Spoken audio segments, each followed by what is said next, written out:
नमस्कार साथियों, स्वागत है आप सबों का मेरे चैनल राज राठौर एजुकेशन में और मैं हूं आपका अपना राठौर सर। तो साथियों, आज का जो क्लास है, चूँकि हमने कल यूनिट 6 शुरू कर दिया, लेकिन यूनिट 5 में क्या पढ़ाई हुआ, क्या आप लोगों ने सीखा, क्या याद रहा, इसको टेस्ट करना भूल गए थे। तो आज हम 30 क्वेश्चन यूनिट 5 से निकाल करके लाए हैं और आपको इसका जवाब देना है। उत्तर आपको पीडीएफ के रूप में मिलेगा। ठीक है, उत्तर आपको पीडीएफ के रूप में मिलेगा। उत्तर आपको यहाँ पर नहीं मिलेगा। आप केवल और केवल क्या करेंगे, तो आंसर करके और फिर हमें, है ना, कमेंट बॉक्स में कमेंट निश्चित तौर पर कर दीजिएगा। ठीक है, तो चलिए आज का पहला क्वेश्चन देख लेते हैं क्या है। ठीक है, पहला क्वेश्चन है कि संविधान में समानता से संबंधित धाराएं, है ना, किस अनुच्छेद के अंतर्गत आती है। अनुच्छेद 21A, अनुच्छेद 14 से 18, अनुच्छेद 19, अनुच्छेद 30, है ना। तो इसका उत्तर आप सभी लोगों को बताना है। 30 क्वेश्चन है, ये पहला क्वेश्चन था।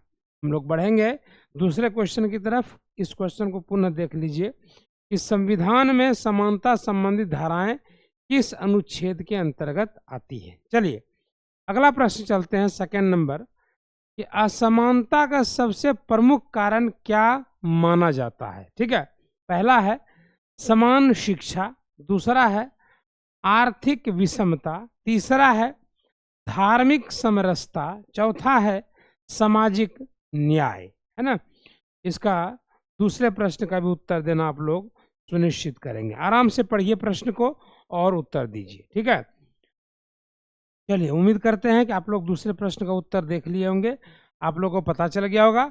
अपनी अपनी डायरी रखिए पास में, नंबर नोट करिए और कमेंट बॉक्स में भी आप लोग कमेंट कीजिएगा कि किसको कितना मार्क्स आया। चलिए पढ़ चलते हैं हम लोग प्रश्न नंबर 3 की तरफ। ठीक है, शिक्षा का अधिकार अधिनियम कब लागू किया गया था।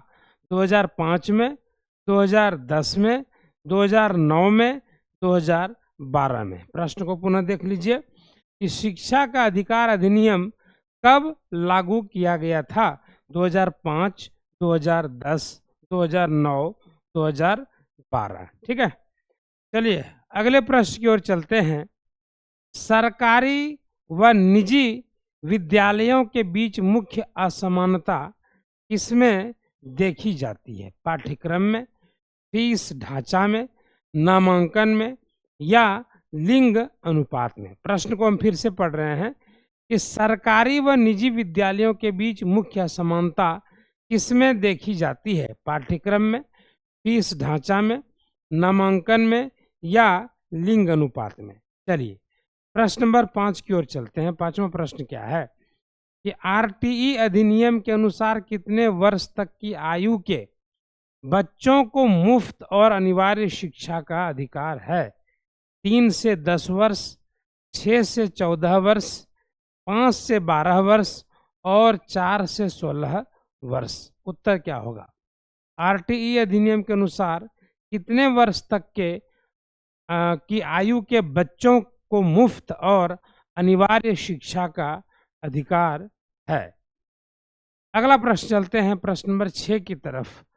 संविधान में शिक्षा का अधिकार मूल अधिकार के रूप में कब जोड़ा गया। 42वें संशोधन के द्वारा, 86वें संशोधन के द्वारा, 51वें संशोधन के द्वारा, 93वें संशोधन के द्वारा। ठीक है, चलिए प्रश्न नंबर 7 की ओर चलते हैं। निम्न में कौन सा विद्यालयी भेदभाव का रूप नहीं है। लिंग भेद, भाषा भेद, आयु भेद, जातिगत भेद। 7वां नंबर पुनः देखिएगा, निम्न में कौन सा विद्यालयी भेदभाव का रूप नहीं है। लिंग भेद, भाषा भेद, आयु भेद और जातिगत भेद। चलिए चलते हैं हम लोग अगले प्रश्न की तरफ। आप जब ये वीडियो जैसे ही समाप्त होगा, आप लोग उत्तर मिलाइएगा, हम आपको उत्तर भेज देंगे, है ना। विद्यालयी असमानता को दूर करने हेतु कौन सी नीति कार्यरत है। Sarva Shiksha Abhiyan, digital India, mid day meal, mission Shakti. आगे की ओर चलते हैं। हमारा अगला प्रश्न है 9 नंबर का कि विद्यालयों में असमानता के कारण कौन से छात्र सबसे अधिक प्रभावित होते हैं? शहरी वर्ग, आर्थिक रूप से पिछड़ा वर्ग, सामान्य वर्ग, सरकारी कर्मचारी, है ना। चलिए 10वें नंबर प्रश्न की ओर चलते हैं कि समानता का सिद्धांत संविधान में किसके तहत आता है? नीति निर्देशक तत्व के अंतर्गत, मौलिक अधिकार के अंतर्गत, मूल कर्तव्य के अंतर्गत या प्रस्तावना के अंतर्गत। चलिए आगे चलते हैं। असमानता को बढ़ावा देने वाले कारक नहीं हैं सामाजिक स्तर, जातिगत व्यवस्था, शिक्षा तक पहुंच और समान अवसर, है ना। इसका भी उत्तर आप लोग लिख के रखिए, टिक लगा के रखिए अपने अपने कॉपी में, 1 का बी या 2 का सी या 3 का डी, जो भी है। विद्यालयों में गुणात्मक भेद किससे संबंधित हैं? शिक्षक छात्र अनुपात से, दूसरा भवन की ऊंचाई से, तीसरा पुस्तकालय की संख्या से, चौथा खेल सामग्री से, है ना। उत्तर बताइएगा फिर से। विद्यालयों में गुणात्मक भेद किससे संबंधित है? शिक्षक छात्र अनुपात, भवन की ऊंचाई, पुस्तकालय की संख्या, खेल सामग्री। चलिए 13 नंबर है कि कौन सा अधिनियम कहता है कि प्रत्येक निजी स्कूल को 25% सीटें गरीब छात्रों के लिए आरक्षित रखनी होंगी? RTI, RTE, UGC, SSA, है ना। चलिए 13 नंबर के बाद हम लोग 14 में चलते हैं। असमानता का कोई उदाहरण है? कौन सा उदाहरण है? सबको एक समान पाठ्यपुस्तक देना, केवल अमीर बच्चों को प्रवेश देना, छात्रवृत्ति देना, समान परीक्षा प्रणाली, है ना। चलिए क्वेश्चन नंबर 15 है, विद्यालय स्तर पर सामाजिक असमानता को कौन नियंत्रित करता है? प्रधानाचार्य, शिक्षा विभाग, पंचायत या विद्यालय प्रबंधन समिति। ठीक है। 16वें प्रश्न की ओर हम लोग चलते हैं कि विद्यालयी असमानता की प्रकृति कैसी होती है? केवल आर्थिक, केवल भौगोलिक, विविध या केवल जातिगत। 17 नंबर की ओर चलते हैं। समानता स्थापित करने का प्रमुख माध्यम क्या है? शुल्क वृद्धि, समावेशी शिक्षा, कोचिंग संस्थान या निजीकरण। क्या होगा इसका उत्तर बताइएगा।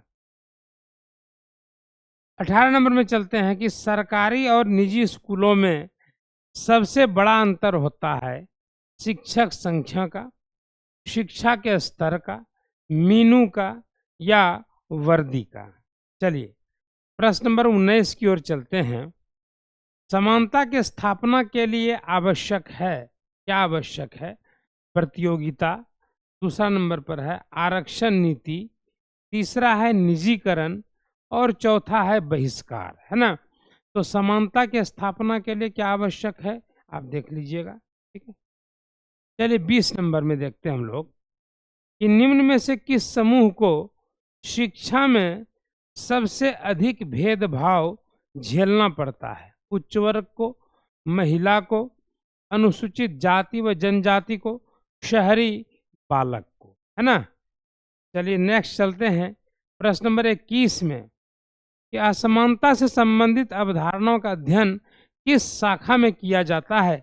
जीव विज्ञान, अर्थशास्त्र, समाजशास्त्र या गणित। चलिए 22वें नंबर प्रश्न की ओर चलते हैं। विद्यालयों में किस रूप में असमानता देखी जा सकती है? छात्र संख्या के रूप में, शिक्षक योग्यता के रूप में, समय के रूप में और रंग के रूप में। चलिए प्रश्न नंबर 23 क्या कहता है कि स्कूलों में शिक्षा की गुणवत्ता किससे निर्धारित होती है? रंग से, जाति से, संसाधन से या पद से। 24 नंबर चलते हैं। शिक्षा का अधिकार अधिनियम किस श्रेणी में आता है? नीति निर्देशक सिद्धांत की श्रेणी में, मौलिक अधिकार की श्रेणी में, संवैधानिक कर्तव्य की श्रेणी में, राष्ट्रपति का आदेश। 25वां नंबर प्रश्न, निम्नलिखित में से कौन एक संवैधानिक प्रावधान नहीं है? समानता का अधिकार, शिक्षा का अधिकार, निजीकरण का अधिकार, स्वतंत्रता का अधिकार। चलिए प्रश्न नंबर 26 की ओर चलते हैं। स्कूलों में असमानता को बढ़ावा देने वाली कौन सी प्रक्रिया है? समेकन, वर्गीकरण, समावेशी शिक्षा, शिक्षक प्रशिक्षण। 27वां नंबर प्रश्न है, शिक्षा में समानता सुनिश्चित करने वाला संवैधानिक संशोधन है? 74वां, 86वां, 52वां, 103वां। चलिए 28 नंबर प्रश्न है कि समान शिक्षा नीति लागू करने का उद्देश्य क्या है? विद्यालयों की संख्या बढ़ाना, समान अवसर प्रदान करना, निजीकरण, विदेश में शिक्षा देना। 29वां प्रश्न है, विद्यालयों में किस समूह को सुविधाएं अधिक मिलती है? ग्रामीण छात्र, पिछड़ा वर्ग, शहरी अभिजात्य वर्ग, महिला समूह। अगला प्रश्न है 30 नंबर, शिक्षा का अधिकार अधिनियम किस वर्ग के बच्चों को विशेष रूप से लाभ पहुंचाता है? धनी वर्ग को, सामान्य वर्ग को, कमजोर वर्ग को, या सरकारी अधिकारी को? ये आपके कुल मिलाकर के 30 प्रश्न रहे। आप लोग इसका उत्तर दीजिए, अपने कॉपी में नोट करके रखिए। क्लास की समाप्ति के बाद मैं आप सबों को ये सारी चीज़ें भेजता हूँ, अपना उत्तर मिला के फिर कमेंट बॉक्स में कमेंट करिए। लेते हैं विदा, मिलते हैं हम लोग सोमवार से, और सोमवार से सारा रूटीन सही हो जाएगा, है ना। हमारे जितने टीचर्स हैं वो सारे आ जाएंगे। अभी शादी विवाह में अत्यधिक व्यस्तता चल रही है। बाकी हमारा भी बिहार स्पेशल क्लास ये सब जारी रहेगा, चलिएगा। लेते हैं विदा, bye bye, good night, take care, जय हिंद, जय भारत, शुभ खैर।